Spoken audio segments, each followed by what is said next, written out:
देश आज कारगिल विजय दिवस मना रहा है। इस मौके पर प्रदेश में जगह जगह कार्यक्रम आयोजित किए गए और कारगिल युद्ध में शहीद हुए जवानों को श्रद्धांजलि दी गई। मुख्यमंत्री पुष्कर सिंह धामी ने कारगिल विजय दिवस पर देहरादून के गांधी पार्क में स्थित शहीद स्मारक पर कारगिल शहीदों को श्रद्धांजलि अर्पित की। मुख्यमंत्री ने कारगिल शहीदों के परिजनों को सम्मानित किया। इस मौके पर मुख्यमंत्री ने 4 घोषणाएं की। उन्होंने कहा कि राज्य में शहीद सैनिकों को मिलने वाली अनुग्रह अनुदान राशि 10 लाख रुपए से बढ़ाकर 50 लाख रुपए की जाएगी। शहीद सैनिक के परिजनों को सरकारी नौकरी के लिए आवेदन करने की अवधि को 2 साल से बढ़ाकर 5 साल किया जाएगा। मुख्यमंत्री ने कहा कि कारगिल की ये विजय गाथा उत्तराखंड के वीरों के बिना अधूरी है। इस युद्ध में 75 सपूतों का बलिदान ये वीर भूमि कभी नहीं भुलाएगी।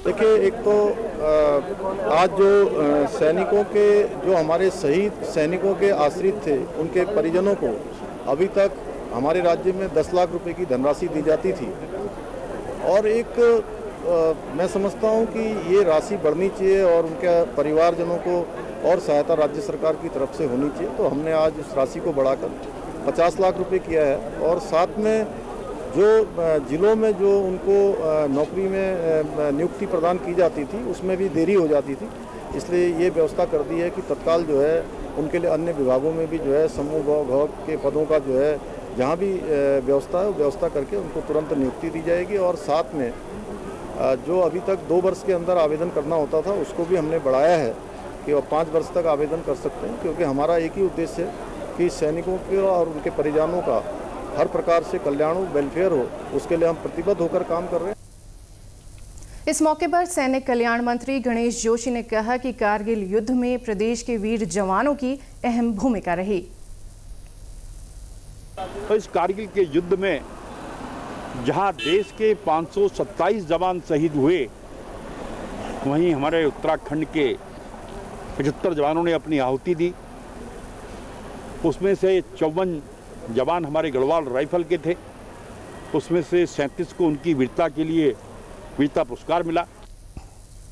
वहीं शहीदों के परिजन गौरव की अनुभूति के साथ भावुक नजर आए। उन्होंने कहा कि सैनिकों की शहादत पर हमें गर्व है। हाँ जी सर, वो समय तो बच्चे छोटे छोटे थे, सब छोटा लड़का मेरा 11-12 साल महीने का था और बच्चे छोटे छोटे थे। सबसे बड़ा लड़का 6 साल का था, तो कोई भी नहीं था, हम किराए पे रहते थे ऐसे ही। तो पता चला कि वहाँ से फ़ोन आया कि ऐसे से हो गया है, तो उस समय तो कुछ वही नहीं रहता कि हाँ क्या है, क्या करें क्या ना करें, किसको बताएं, पता ही नहीं चला फिर कि कैसे कैसे हमने संभाला है अपने आप को और अब बच्चे बड़े हो गए थे। वहीं देहरादून स्थित प्रदेश कांग्रेस कार्यालय में भी कारगिल शहीदों को श्रद्धांजलि दी गई। इस मौके पर कांग्रेस के प्रदेश उपाध्यक्ष सूर्यकांत धस्माना ने कहा कि देश के वीर सपूतों में विषम परिस्थितियों में भी युद्ध जीत लिया। देखिए, वो मंजर जो 1999 का कारगिल युद्ध का, ये पहला ऐसा युद्ध था जो भारत की धरती पे लड़ा गया।